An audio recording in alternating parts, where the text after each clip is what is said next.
Este video fue creado con el apoyo de BetterHelp. Turbulencia. Probablemente esa sea la palabra que más miedo les da a los pasajeros nerviosos en todo el mundo. Pero realmente es peligrosa, y si es así, ¿de qué manera? La tripulación de cabina siempre menciona que es importante que mantengas el cinturón de seguridad abrochado en todo momento, y hoy descubrirás de dónde viene realmente esa orden. Quédate con nosotros. La hora es la 1:10, hora estándar de Hawái, sobre el Océano Pacífico, del 6 de abril de 1993. Un McDonnell Douglas MD-11 de China Eastern Airlines está volando suavemente a 33,000 pies de altitud, rumbo al este hacia los Estados Unidos. El vuelo comenzó en Pekín y, después de una escala intermedia en Shanghái, se dirigía ahora hacia el Aeropuerto Internacional de Los Ángeles y, en el momento del accidente, su posición se encontraba aproximadamente a 950 millas náuticas de Shemya, en Alaska. A bordo de la aeronave había 235 pasajeros y 20 miembros de la tripulación, incluyendo 2 tripulaciones completas de vuelo con un total de 8 pilotos. La aeronave llevaba aproximadamente 5 horas de vuelo desde Shanghái y los pilotos que habían volado la primera parte del trayecto ya se habían retirado a los camarotes de la tripulación para descansar. Esto significaba que la tripulación de relevo, compuesta por un capitán, primer oficial, ingeniero de vuelo y un operador de radio, estaba ahora a cargo del vuelo y lo había estado durante los últimos 20 minutos previos al incidente. El vuelo había sido perfectamente tranquilo y suave hasta este punto, sin que se presentaran fallas y con buen clima previsto más adelante en la ruta. La aeronave volaba por encima de las nubes a una velocidad seleccionada manualmente de Mach 0.82 y a esa altitud eso equivalía a aproximadamente 298 nudos de velocidad indicada. Esta era una velocidad de crucero normal para el MD-11, pero bastante rápida si la comparas con el Boeing 737 que piloto yo.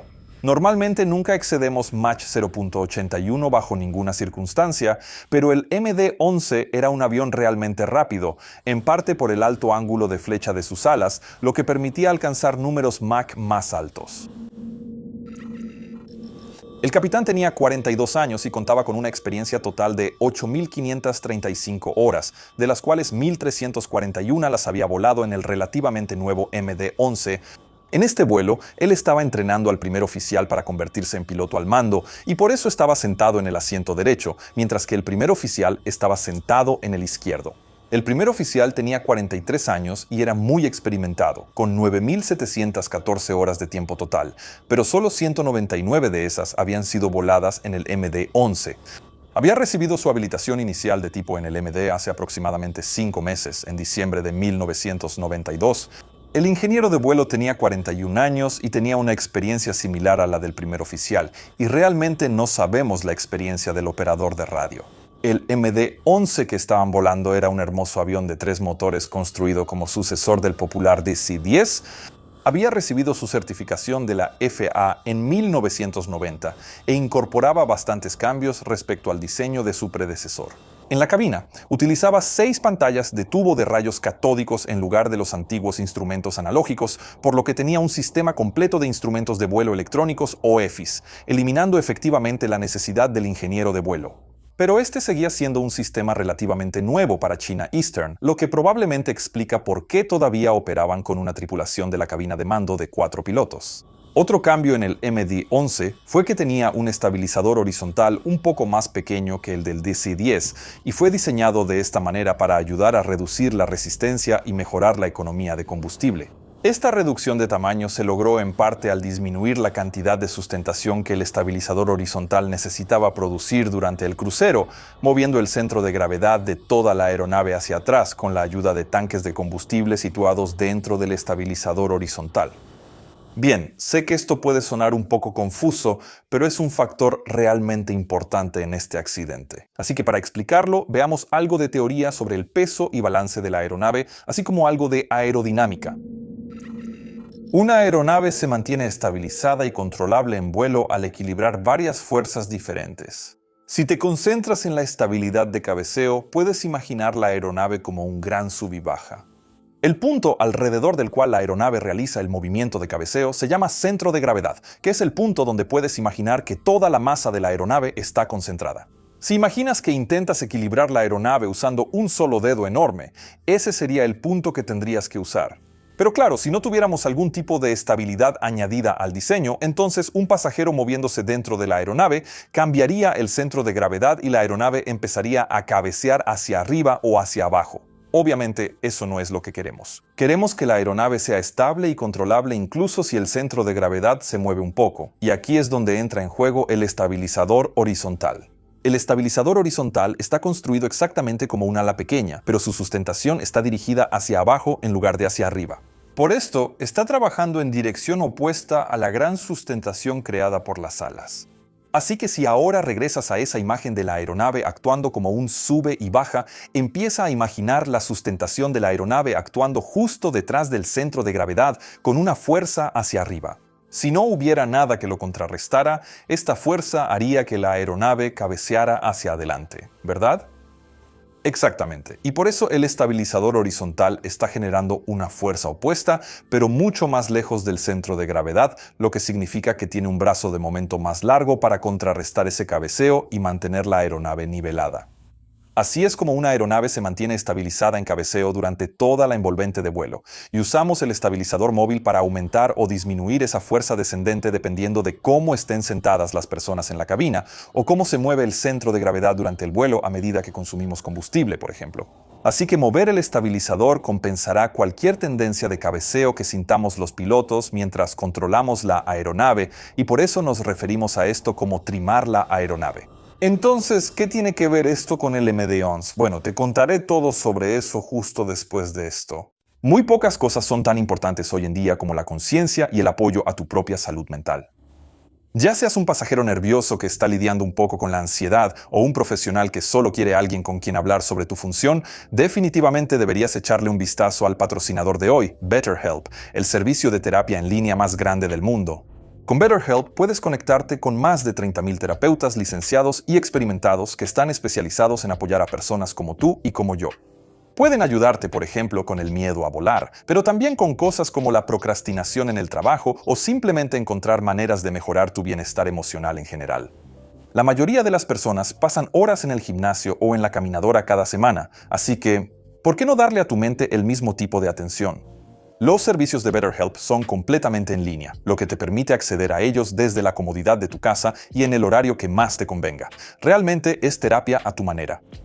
Empezar es súper sencillo. Solo respondes algunas preguntas sobre tus necesidades y objetivos y BetterHelp te asignará al terapeuta perfecto, súper rápido. Después podrás contactarlo o contactarla por mensaje de texto, chat, llamada telefónica o videollamada, lo que te haga sentir más cómodo. Y también puedes cambiar de terapeuta si así lo deseas. Todo para brindarte la mejor experiencia posible. Así que si eres un pasajero nervioso o simplemente quieres mantener tu salud mental, entra a betterhelp.com/mentorpilot y recibe un 10% de descuento en tu primer mes. Gracias, BetterHelp. Ahora continuemos.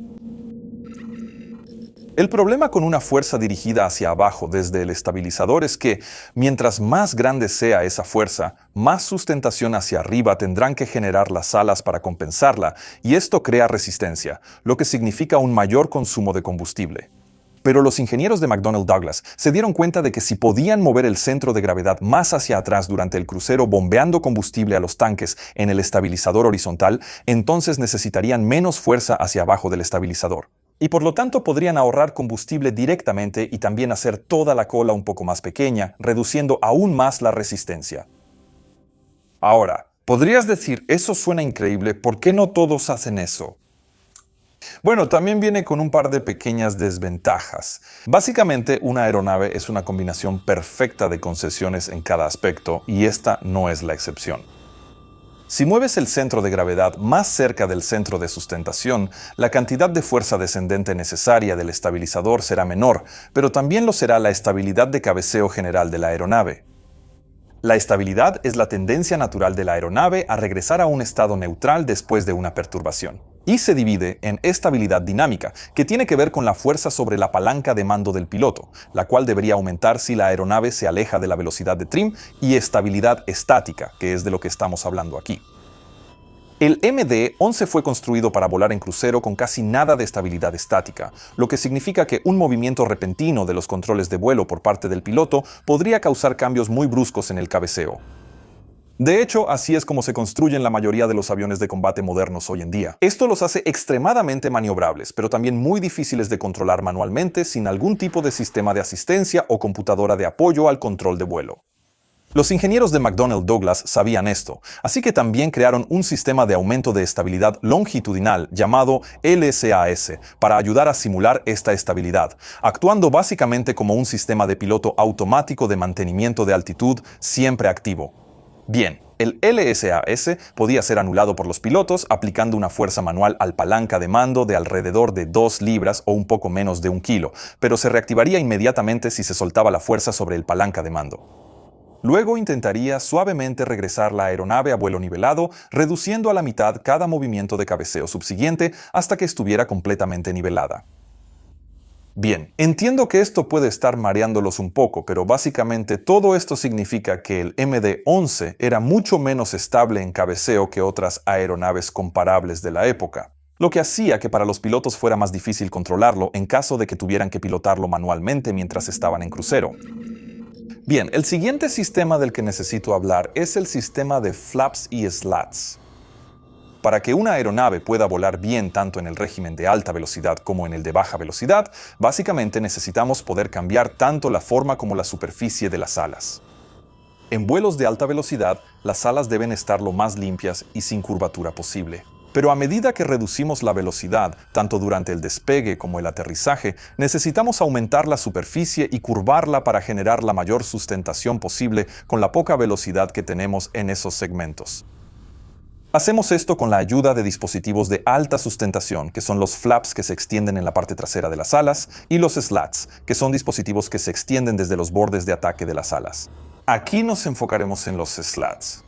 Los slats, cuando se extienden, no solo aumentan efectivamente la superficie total del ala, sino que también incluyen ranuras que permiten que parte del flujo de aire pase a través de ellas y suba por la parte superior del ala. El efecto total de esto es que permite volar con un mayor ángulo de ataque, que es exactamente lo que necesitamos durante el despegue y el aterrizaje. En el MD-11, cada ala estaba equipada con 8 slats agrupados en 2 slats internos y 6 slats externos. Cuando se activaba mediante la palanca de flaps y slats en la cabina, los 2 slats internos comenzaban a extenderse hidráulicamente primero, y después de unos 3 segundos, el movimiento de los slats internos activaba un mecanismo de extensión para los slats externos que entonces comenzaban a extenderse. Los 6 slats externos también tenían una función de extensión automática, que se activaba si la aeronave se acercaba a una pérdida a baja velocidad con los slats retraídos. Ahora, cuando se trata de la palanca real de activación de slats en la cabina, se volverá muy importante en esta historia. Porque cuando el MD-11 estaba siendo certificado, se descubrió que una rotura del cable de activación de los slats haría que los slats volvieran a la posición retraída por defecto, lo cual no era lo ideal.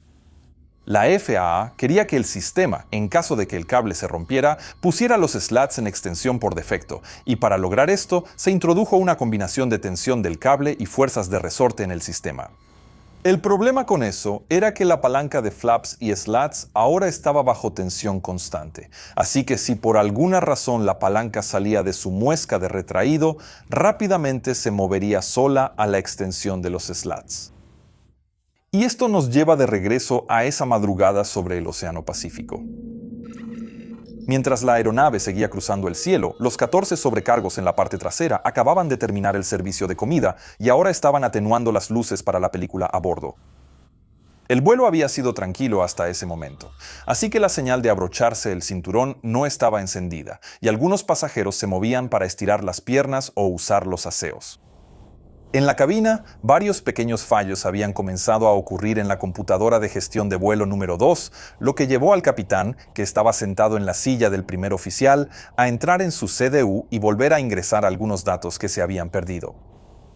Era una molestia muy menor, pero probablemente había alertado un poco al capitán, y empezó a observar entonces más de cerca la información que tenía frente a él. Este es un comportamiento bastante típico de los pilotos. Si aparece un pequeño error en la computadora, rara vez viene solo. Así que ahora estaba buscando activamente el siguiente y una pequeña velocidad marcada con un círculo en su pantalla principal de vuelo llamó su atención. Esta velocidad era la velocidad económica sugerida por el FMC, y en su opinión parecía demasiado baja. Así que volvió a trabajar con su CDU para intentar corregir eso. No sabemos por qué la velocidad económica indicada era más baja de lo que el capitán esperaba. Es probable que alguien haya ingresado un índice de costo más bajo de lo normal durante la secuencia previa al vuelo, lo que podría haber tenido este efecto, pero realmente nunca lo sabremos. Lo importante aquí es que él estaba trabajando con la CDU, y potencialmente de una manera un poco incómoda, ya que este no era su asiento habitual y tenía que usar su mano izquierda en lugar de la derecha para hacerlo. Es muy probable que durante este trabajo accidentalmente golpeara con su mano o brazo la palanca de flaps y slats, lo suficiente como para moverla fuera de su muesca. Y como expliqué antes, esto era todo lo que se necesitaba para que la palanca de flaps saliera de la posición de retraído e iniciara la extensión de los slats. Ahora bien, esta no era ni de cerca la primera vez que esto sucedía. Durante el tiempo desde la certificación del MD-11 en 1990 y hasta este accidente, hubo 10 casos diferentes de extensiones involuntarias de slats durante varias fases del vuelo. Y debido a eso, McDonnell Douglas había implementado varios boletines de servicio tratando de solucionar el problema, incluyendo la instalación de un tipo de compuerta en el tope de los flaps, pero ninguno de ellos había resuelto completamente el problema. Esto llevó a que las aerolíneas implementaran módulos de entrenamiento para sus pilotos sobre cómo evitar estas extensiones involuntarias de slats, y el capitán había recibido ese entrenamiento apenas un mes antes de estos hechos. En cualquier caso, como mencioné, cuando la palanca de flaps y slats salió de su compuerta, el cable tensionado comenzó a moverse e inició el mecanismo para la extensión de los slats internos. Es probable que ambos pilotos todavía estuvieran mirando la CDU mientras esto sucedía, discutiendo cómo resolver esa extraña velocidad económica. La primera señal de que algo iba mal probablemente habría sido una ligera vibración en la aeronave, ya que los slats internos comenzaron a extenderse en el flujo de aire a una velocidad y número Mach mucho mayores de lo que estaban diseñados. Ahora, debido a que los slats internos están situados relativamente cerca del centro de sustentación de la aeronave, su extensión no produjo ningún cambio significativo en el cabeceo, pero esto estaba a punto de cambiar. La aeronave acababa de entrar en una viraje a la derecha preprogramada y más lenta, y cuando pasaron los primeros 3 segundos después de que la palanca de flaps se soltó, el mecanismo de extensión también activó los slats exteriores. Probablemente vale la pena señalar aquí que si la palanca de flaps y slats se hubiera movido de nuevo a la posición de retracción antes de esos primeros 2 o 3 segundos, entonces los slats internos se retraerían sin que los slats externos comenzaran a moverse. Pero después de ese tiempo, la extensión total de los slats era inevitable y pasarían por todo el ciclo de extensión y retracción, incluso si la palanca se movía de nuevo. A medida que las vibraciones aumentaban de intensidad, el capitán miró hacia su pantalla principal de vuelo y vio, para su horror, una flecha blanca apuntando hacia abajo junto a la indicación de slats y se dio cuenta de lo que estaba sucediendo. Movió rápidamente la palanca de regreso a la posición de retracción, pero mientras lo hacía, los slats exteriores ya se estaban extendiendo. Ahora, ¿recuerdas cómo dije que los slats interiores no tenían un impacto real en el cabeceo de la aeronave? Bueno, como las alas del MD-11 estaban muy inclinadas hacia atrás para permitir el vuelo a altos números de Mach, eso significaba que los slats exteriores estaban posicionados mucho más atrás del centro de gravedad que los slats interiores. Y eso significaba que cualquier efecto de sustentación que tuvieran causaría una diferencia de momento mucho mayor que la de los slats interiores. En circunstancias normales, al extenderse los slats se incrementa la sustentación y por lo tanto se genera un ligero momento de cabeceo hacia abajo, pero en este caso, los slats se estaban extendiendo a un número de Mach muy alto, lo que provocó que el aire se moviera de una manera completamente diferente a la del régimen de baja velocidad. Básicamente, a números de Mach más altos, el aire no tendrá tiempo de adaptarse adecuadamente y fluir alrededor del objeto que se mueve hacia él. Esto significa que extender los slats a una velocidad de Mach .82 provocará una pérdida de sustentación en lugar de un aumento. ¿Y recuerdas lo que dijimos antes sobre esa placa en forma de T del tablero? Sí, si la sustentación de las alas ahora disminuyera repentinamente detrás del centro de gravedad, pero la fuerza descendente del estabilizador permaneciera igual, bueno, entonces el morro de la aeronave empezaría a levantarse y eso es exactamente lo que ocurrió entonces. El piloto automático seguía activado y empezó a accionar el timón de profundidad para compensar este cabeceo, pero no fue lo suficientemente rápido para compensarlo por completo y evitarlo. Esto significó que el ángulo de ataque, el ángulo con respecto al aire que venía de frente, también empezó a aumentar rápidamente junto con algo de carga G. Ya sabes, esa sensación de ser empujado hacia tu asiento. Los márgenes para entrar en pérdida son bastante pequeños a estas altitudes, y porque los timones de profundidad del MD-11 estaban construidos en gran parte de materiales compuestos, eran muy sensibles a las vibraciones por pérdida, así que el sistema de advertencia de pérdida estaba configurado para activarse bastante temprano y evitar eso. Todo esto significaba que, cuando la aeronave cabeceó hacia arriba, el capitán bajó la palanca de flaps y slats y comenzó a observar la respuesta de la aeronave. Y entonces la advertencia de pérdida comenzó a sonar junto con una alarma de sobrevelocidad de slats cuando la aeronave alcanzó un cabeceo máximo de aproximadamente 9.5 grados hacia arriba. Los pilotos están entrenados para responder de inmediato a la advertencia de pérdida y lo primero que nos enseñan a hacer es descargar las alas bajando el morro.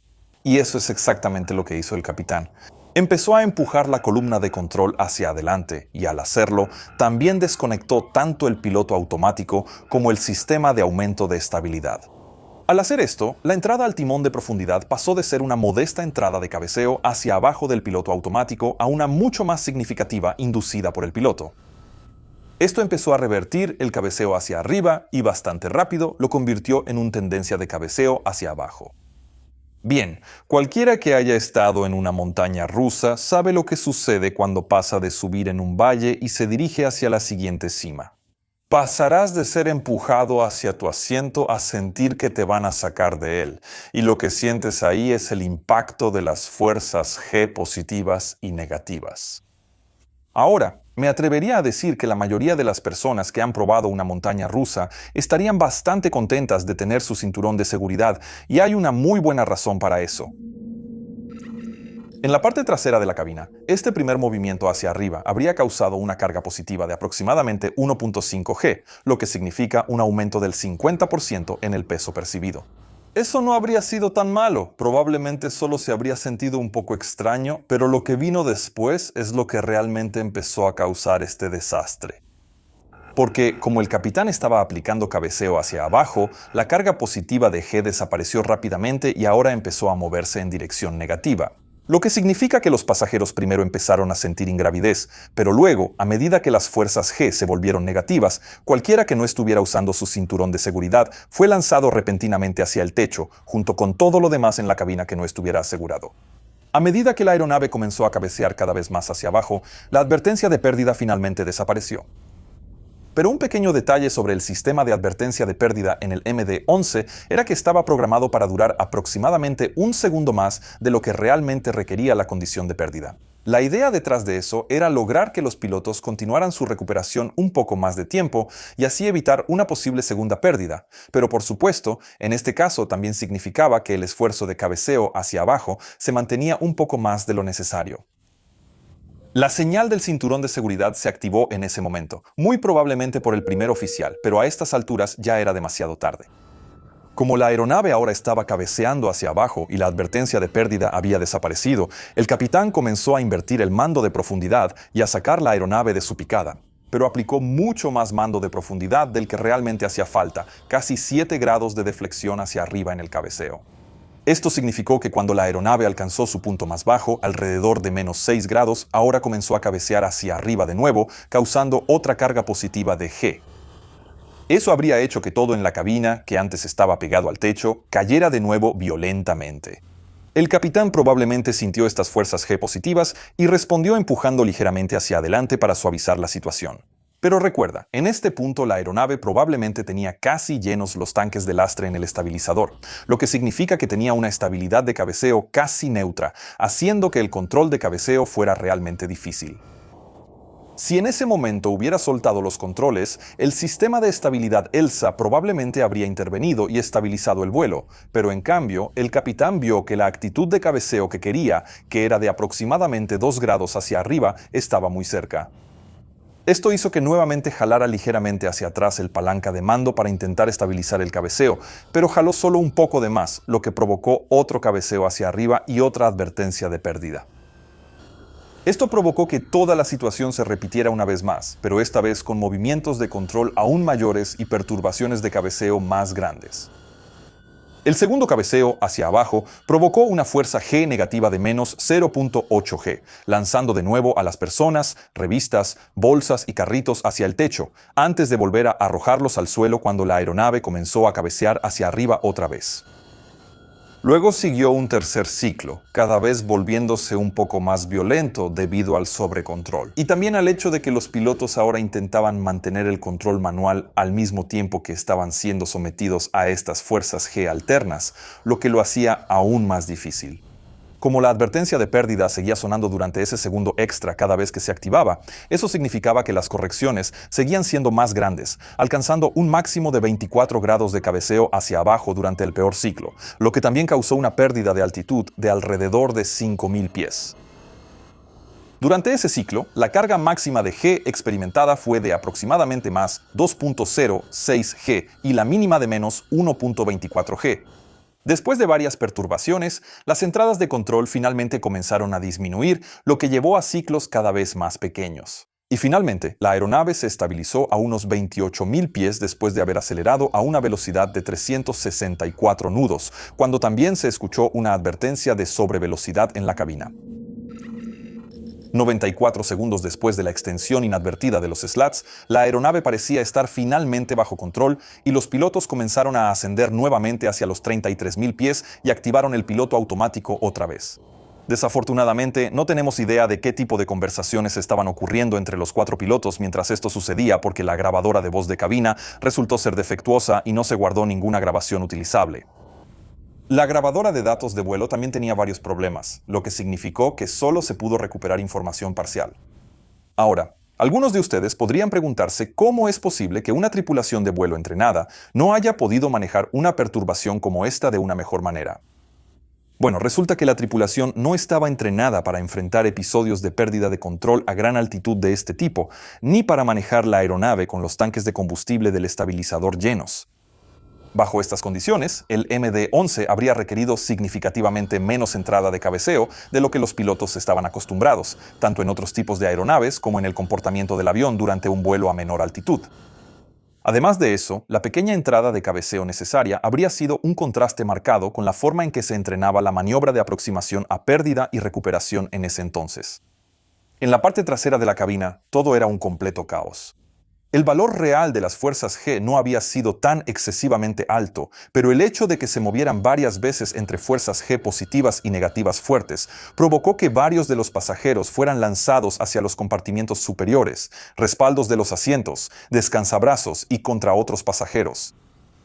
Cuando los pilotos se pusieron en contacto con la tripulación de cabina, les informaron sobre la gravedad de la situación. Y eso llevó al operador de radio a que, a las 0123, contactase al controlador aéreo de Honolulu para solicitar un desvío inmediato al aeropuerto disponible más cercano.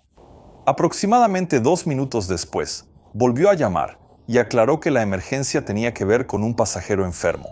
Pero luego aclaró que habían encontrado turbulencia severa y que había varios pasajeros enfermos a bordo. Y no estaba exagerando ese hecho. En la parte trasera de la aeronave, los miembros de la tripulación de cabina que no estaban gravemente heridos estaban enfrentando una verdadera pesadilla. De los 255 pasajeros, solo 97 resultaron ilesos, 96 tuvieron heridas leves y 63 sufrieron heridas graves, en su mayoría relacionadas con la cabeza, el cuello y la columna vertebral. Los pasajeros más afectados fueron aquellos que no llevaban puesto el cinturón de seguridad cuando comenzó esta repentina montaña rusa, o que fueron golpeados por otros pasajeros u objetos que salieron volando dentro de la cabina. Mientras la tripulación de cabina utilizaba todos los botiquines de primeros auxilios que tenían, los pilotos recibían vectores de radar hacia la base de la Fuerza Aérea de Shemya en Alaska. El problema era que este aeropuerto aún estaba a 2 agonizantes horas de distancia. Mientras avanzaban hacia el nuevo destino, los pilotos comenzaron a liberar combustible para preparar la aeronave para el aterrizaje. Esto es algo que los aviones grandes de largo alcance suelen tener que hacer si necesitan desviarse durante su ruta. La razón de esto es que su peso máximo de despegue es significativamente mayor que su peso máximo de aterrizaje. Y para asegurarse de que la aeronave pueda soportar las fuerzas del aterrizaje, se libera combustible para alcanzar un peso más cercano o incluso por debajo del peso máximo de aterrizaje. La aeronave realizó finalmente un descenso sin incidentes y una aproximación ILS a la pista 28 en la base aérea de Shemya, y a las 0329 aterrizaron de manera segura y comenzaron a rodar hacia la plataforma. Esperándolos en la plataforma había varias aeronaves de la Guardia Costera y la Marina de Estados Unidos, listas para trasladar a los pasajeros heridos a 4 hospitales diferentes de la región de Anchorage. Desafortunadamente, 2 de los pasajeros heridos fallecieron finalmente a causa de sus lesiones. La investigación finalmente mostró que, aunque el interior de la cabina de la aeronave resultó gravemente dañado, la estructura del avión en sí no sufrió ningún daño y pudo volar a una instalación de mantenimiento para someterse a reparaciones en la cabina tiempo después. La causa del accidente se determinó como un diseño inadecuado de la palanca de accionamiento de los flaps y slats, lo que provocó una extensión involuntaria de los slats a gran altitud. Esto, a su vez, llevó al capitán a intentar estabilizar el vuelo y responder a las advertencias de pérdida. Pero debido a la estabilidad de cabeceo reducida de la aeronave y a la falta de entrenamiento, sus acciones provocaron varias oscilaciones inducidas por el piloto, causando las lesiones en la cabina. Este accidente llevó a pedir un rediseño completo de la palanca de flaps y slats en el MD-11, así como cambios en los anuncios de cabina para aconsejar a los pasajeros que mantuvieran sus cinturones de seguridad abrochados de manera holgada durante todo el vuelo. Todos los pilotos de MD-11 también debían recibir más entrenamiento sobre las características de manejo del MD-11 en vuelo de crucero, así como entrenamiento específico para la aeronave sobre situaciones anómalas y recuperación. También hubo recomendaciones para establecer un margen mínimo respecto a la pérdida de 1.3 Gs en la fase de crucero para aeronaves certificadas por la FAA, similar a las reglas que ya estaban en vigor en Europa en ese momento. Como sucede con todos los accidentes e incidentes, este ha servido para mejorar la seguridad en general, no solo para los pasajeros del MD-11, sino para todos los pasajeros del mundo. En cuanto a los pasajeros nerviosos, esto debería demostrar que no es la turbulencia en sí lo que debe preocuparnos. La aeronave es más que capaz de manejarla. En cambio, las lesiones por turbulencia son más probables por cosas simples como no usar el cinturón de seguridad o no guardar correctamente el equipaje de mano. Si eres un pasajero nervioso y sientes que necesitas apoyo profesional, considera probar el patrocinador de hoy, BetterHelp, haciendo clic en el enlace de abajo y pruébalo. Pero si en cambio sientes que solo tienes algunas preguntas que te gustaría hacer, entonces deberías revisar mi aplicación web en app.mentorpilot.com y hacerle tus preguntas a mi asistente de IA, Aiden. También puedes encontrar noticias de aviación, información de vuelos y mucho más, pero las funciones más geniales están disponibles si te conviertes en suscriptor premium. Ahora, mira este video a continuación y si quieres apoyar el trabajo que hacemos aquí en el canal, por favor únete a mi increíble equipo de Patreon o cómprate una camiseta. Hay enlaces aquí en la pantalla y en la descripción de abajo. Que tengas un día absolutamente fantástico y nos vemos la próxima vez. Hasta pronto.